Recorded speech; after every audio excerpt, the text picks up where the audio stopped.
এইখানটা আমরা আসি আড্ডা দিই। এইখানটা আড্ডা মারতে। চা বাগান।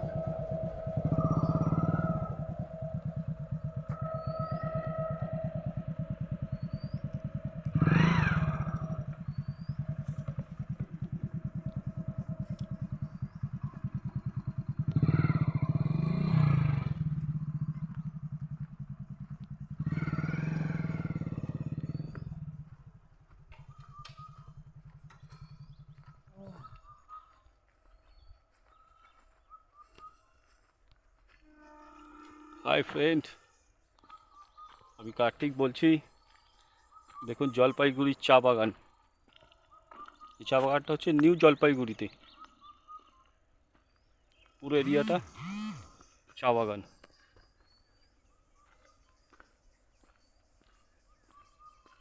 অসাম জায়গা, অসাম জায়গা। এইখানটা আমরা আড্ডা মারতে এইখানটা করে সব থেকে কাছে। আরো বর্ষার সময় এখান থেকে জল যাবে, একদম সাদা পরিষ্কার জল।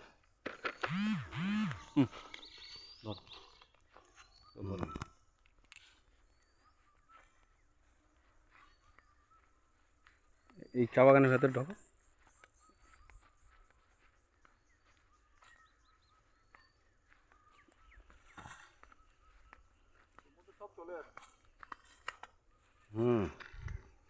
এই গাছের মাঝখানে যাও। হাই ফ্রেন্ড, এটা হচ্ছে নিউ জলপাইগুড়ির চা বাগান। আমার সঙ্গে আমার ফ্রেন্ড এসছে, নাম হচ্ছে রাজু। আমরা একই কোম্পানিতে চাকরি করি। একটা চা পাতা তোলো। এই চা ডগ, বাগানটা, ওটা না, এই ডগটা তুলতে হয়, এই ডগটা ভেঙে তোলো। এই দেখো কেমন করে চা তুলতে হয় রাজু শেখাচ্ছে। হ্যাঁ হ্যাঁ, এই হচ্ছে চা পাতা। ওটা এবার মেশিনে চলে যাবে। এটা মেশিনে চলে যাবে। দেওরা স্যারের জন্য দুটো নাও পকেটে। দেবরাজদার জন্য দুটো নিয়ে নিই। এইগুলোই সকালবেলা ঘুম থেকে উঠে এইগুলোই প্রসেসিং হয়। হ্যাঁ, ফ্যাক্টরির সামনে, এখানে ফ্যাক্টরি দেখাও। আচ্ছা, এখানে কি ওই বিক্রম? না, বিক্রমটা হচ্ছে ওই দিকটা। আর এটা এটা হচ্ছে এইটা এটা টি গার্ডেন মতন আছে। টি গার্ডেন মোটামুটি এটা কত কত একরের মধ্যে? প্রচুর। দেখলে তো, সেই ধরো ওই রেল গেট থেকে ঢুকলাম। হ্যাঁ, এবার টোটাল এরিয়া ওদিকে আই থিঙ্ক কম করে হলো 500 বিঘের ওপর। হুম হুম হুম হ্যাঁ, 500 বিঘা হয়ে কম যাবে। করে 500 বিঘা। আর মনে হয় না এখন এইগুলো কি কি মানে সকালবেলা কি এগুলো করে, মানে এখান থেকে চা পাতা তোলে? এগুলো তো শক্ত হয়ে গেছে। না, এইগুলো একবার কেটে নিয়েছে। হ্যাঁ আবার এই যে ডাকগুলো বার হচ্ছে, হ্যাঁ। তারপরে আবার এইগুলো ফের একটু পাতা ছাড়িয়ে এগুলো তুলে নেবে।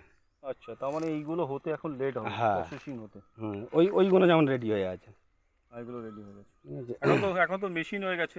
আর এই ছোট যেটা তুললে এরকম, এগুলো হচ্ছে গ্রিন টিতে চলে যাবে। Green tea? গোটা গোটা চা। না, এটা কি তুললে গ্রিন টি হিসেবে খাওয়া যাবে? শুকাতে হবে মেশিনে, সব প্রসেসিংয়ে আবার সব হাওয়া মেশিনেদের চিপস হয়ে যাবে তো পাতাগুলো।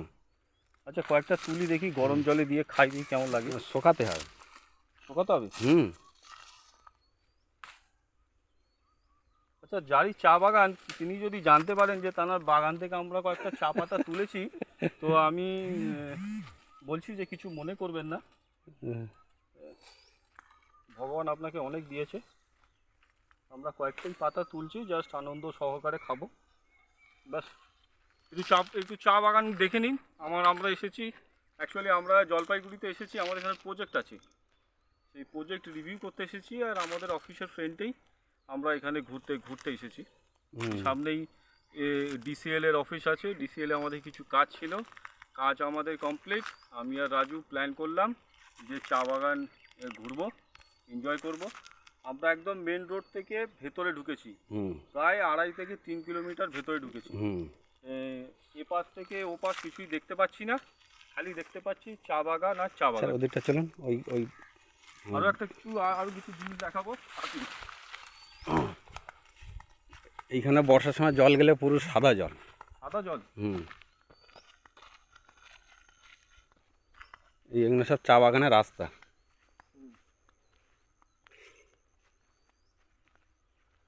সাপ নেই তো? ওসব স্যার ভাগ্যের ওপরে নির্ভর করে।